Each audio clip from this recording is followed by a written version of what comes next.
Welcome back to RGCPC. I am Draconomus, and it has come to my attention that you guys might want a how-to on the different styles of characters you can play. And not only DDO, but wow, World of Warcraft or pretty much any other team-based RPG. Um, so I think it might be a good idea for me to go ahead and throw you guys a bone and give you a little bit of a how-to. Um, so I'm gonna go ahead and I'll start with a basic tank build. It's real simple. Of course, fighter like my last one, and I'll walk you through it. I'll make it all the way up to level 7, so you guys have a good idea of how to go. Um, every other game will fall under a similar system as DDO. DDO is based off of Dungeons and Dragons, which is, in my book, the first well-made RPG. Um, so we'll go ahead and join in. I mean, granted, if you want a nice style tank, you can always go with a pre-made build, which most games actually have. Uh, Not all of them, but most games. So I'm going to customize just to get you an idea. Um, the way this is going to work is you're going to pick your class. And honestly, or not pick your class, pick your race.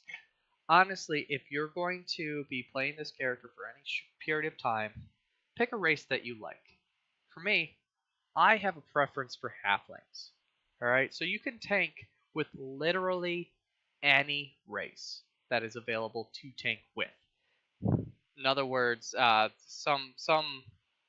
some games actually put a race lock on the tank, so you can't be this race or you can't be that race because it would never do that in real life.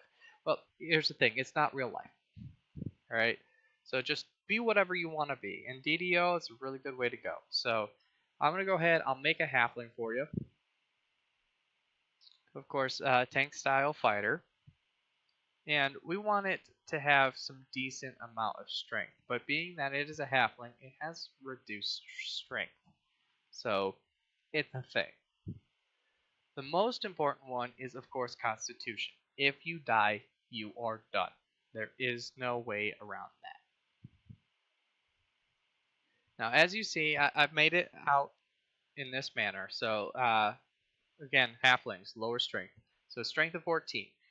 At the lower levels, this will be fine.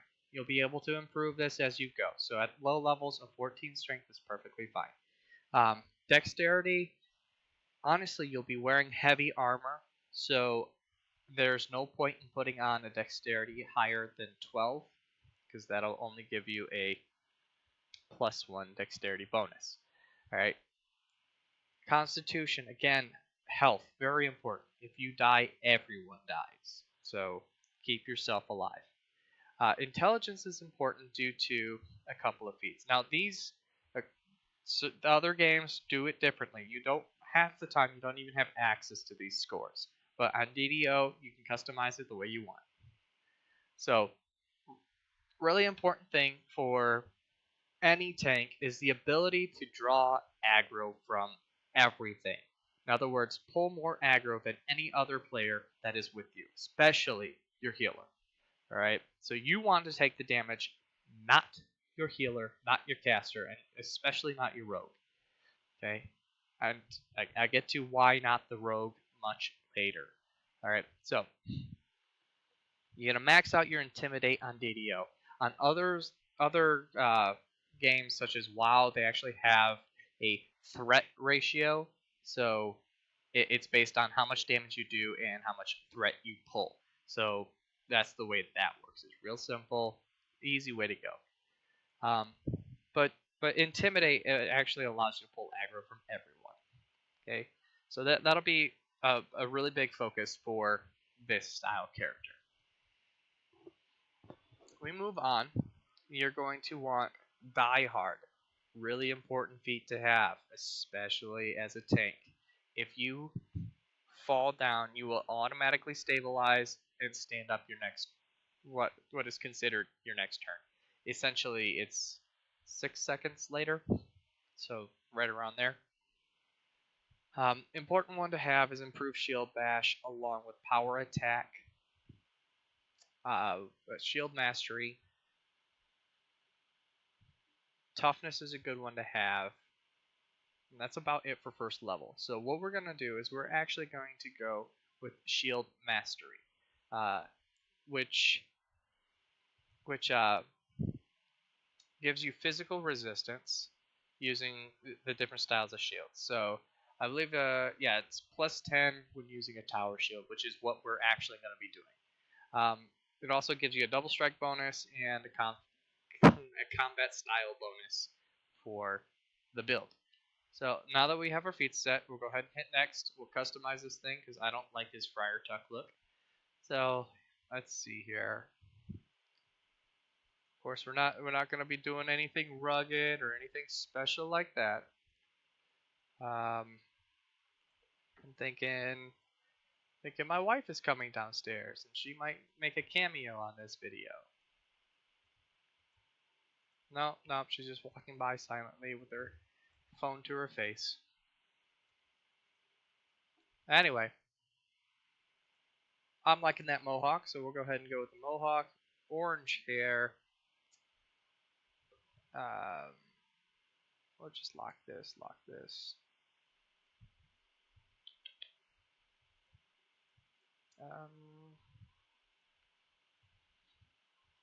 Oh, that's good. That's good, right the way it is. And give him a random name. So, that'll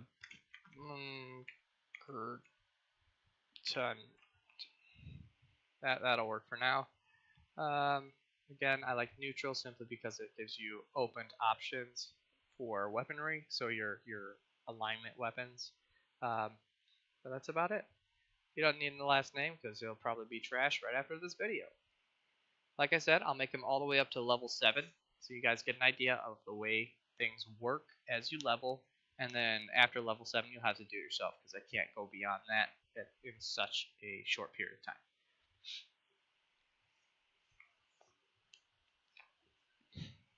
All right. Excuse me. Anyway, so leveling to 7. There we go. Uneventful dragon appeared. Fighter, melee weapons, fighter. Okay, and to level, you'll go to your trainer every time. Unlike I'm doing right now, she's essentially my trainer. Really, I'm just telling her the stories of my life, which apparently is very short for this guy. But like I said, we want, let's see, improve shield bash is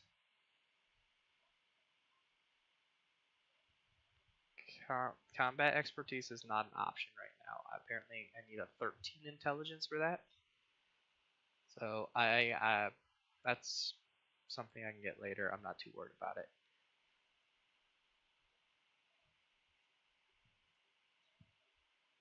So I just grabbed improved shield bash. So I'll be able to do more damage without losing my AC bonus from the shield. Again, AC is armor class, so it's really important, especially for a tank. Alright, now we got a basic feat, combat expertise. Yeah, it requires an intelligence of 13. I'm not smart enough. That's fine. We're going to scroll down, and we are looking for, there it is, heavy armor training. Okay, physical resistance is extremely important. And with heavy armor training, it gives you a little bit more. It's a good way to go. And like I said, we can add points later. So we'll go ahead and add points to strength. Make it so you can actually hit something later on. Again, just follow your numbers. You don't have to, but it's just a good way to go. Go ahead and throw in power attack. Which power attack you probably won't be using all that much due to the fact that it does cut down on a couple of your defensive abilities. It's not too important to get damage as a tank. You just need to pull aggro and take damage. Alright, so we'll go ahead and do that. This will be level 6. which intimidate, jump, and swim. There we are. And let's see here. So I think will be the best one at this point.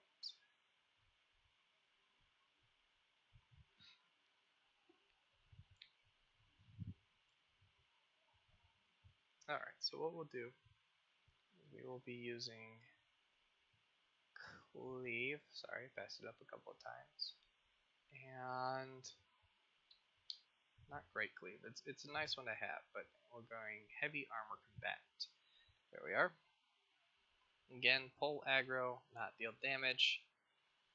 The most important part for this build is just always pulling aggro. Always pulling aggro, always taking the damage, always being the one to die rather than everybody else. You are the human shield. That's your point. The definition of a meat shield. Now we get into the enhancements bonus, or the enhancements portion of this, and you just want to follow this tree right here. Don't worry about the rest of them. This is the most important one for you. You don't need anything else. So it's gonna be pretty simple. Resistance, saving throws. There we go. Threat generation. So we'll go ahead and do that. We want to pull as much aggro as possible, so that's what that does.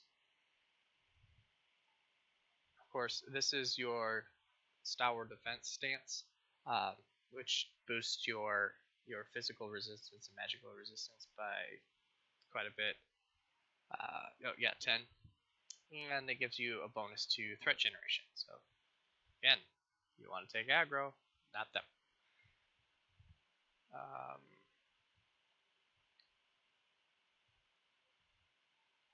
Here we go.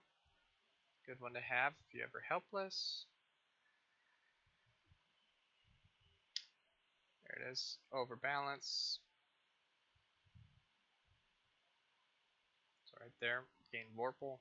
And that's simply because I need it in order to continue on. I normally wouldn't take this, it's not too important. But the rest of the stuff ends up being. More strength. We want physical resistance.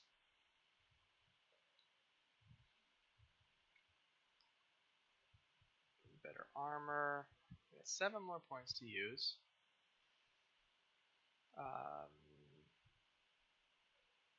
So this one, again, pulling as much aggro as possible. There we go. More AC here. 1 point to use.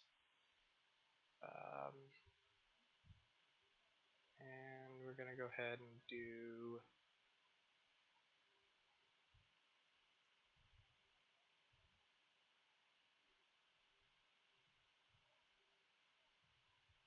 there we go. That's what we're grabbing right there. What that's going to do is while we're in our stalwart defense stance, it's going to give us a bonus +2 to our strength. As long as we're wielding a shield, of course. And that will allow us to actually hit things while we're doing our best to just stand there, take hits. So, sorry, I playing a different game earlier, got used to the controls. So we're gonna go ahead and there we are. Grab our gear, put our gear on.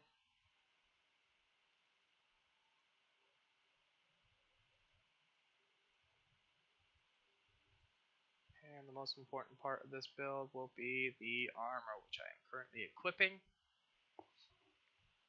So what you want to do is you want to get yourself in a party. It can be any party really, but preferably one with a healer in it. And you want to go out and get yourself some better armor as soon as possible. That includes a tower shield, full plate armor, a helmet that gives a bonus to preferably Constitution. Come on, don't lag out. There it goes.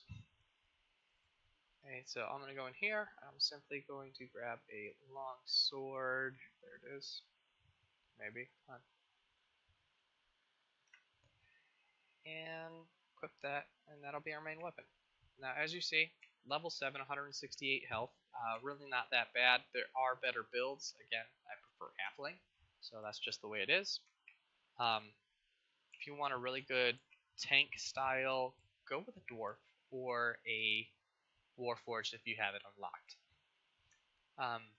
They're good ways to go.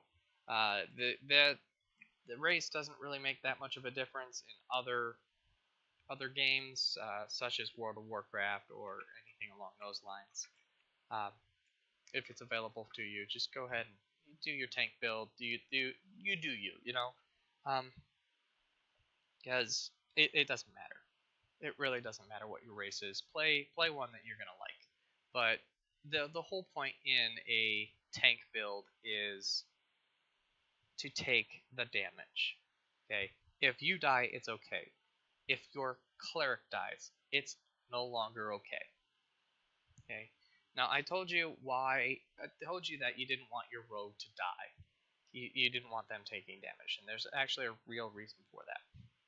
Okay. One is a lot of the times your rogue tends to be the last one left alive. Reason being is because they take a lot less damage due to the fact that they pull a lot less aggro.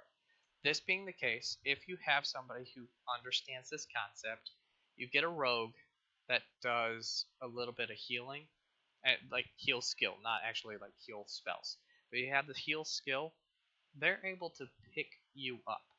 Once you're picked up, you can take the aggro from all the enemies around. They can go ahead and go over to the cleric, pick the cleric up, which will then keep you alive and everyone else up and running. Now, another reason why we keep the rogue alive is because they're going to be your main death dealer. They're going to be doing a lot more damage, especially if you have all the aggro. So you keep your little sneaky, stabby guy alive for as long as possible so that you don't die. Okay, same thing goes for your cleric. You keep your cleric alive. You pull aggro off your cleric. And that's the one you really, really, really do your best to stick close to. Because without you, your cleric is dead. Without the cleric, you are dead. And that's just the way it is. A rogue can suffice without either. Okay, they can avoid traps, avoid damage, avoid people, and just do nothing but sneak attacks through an entire dungeon. A fighter cannot do the sneak attacks. A cleric cannot avoid getting hit. So you take the cleric's damage, the cleric keeps you alive, and that's the way it goes. So that is a adequate tank build right here, and if you want, I can show you the nice little abilities. Like for one, you have a 45 AC, and this is just without any bonuses involved. So if I actually use Stalwart Defense, so we're going to go ahead and use that real quick. Watch that jump. And it didn't jump. Come on. What is going on? Oh, they changed Tower Defense. I apologize. So that's my apologies. There we go. At least I can turn on defensive fighting, which will give me a minor boost to AC. So, you know, I guess since the last time I made this, they changed Tower Defense. But still, you're getting physical resistance still, which physical resistance is a really good way to reduce the amount of damage you take. So, I mean, I got a total of 53 physical resistance. That means 53 of total incoming damage is being removed. So for each hit, if you're getting hit 54 damage, you only have one coming in at you. So that's the way that works. Same thing goes for magical resistance, which you don't have as much of. It's 34. But, you know, you should have somebody in your party, especially in a game like this. So, there you go. Tank build for you. If you can get a character with an intelligence of 13 I do suggest getting combat expertise. It's a really useful one, and that one does actually boost your AC quite a bit. So, um, yeah, give it a shot. Try your own tank build. But that's this video. I've been Draconomus. This is RGCPC. You guys have a good one. God bless.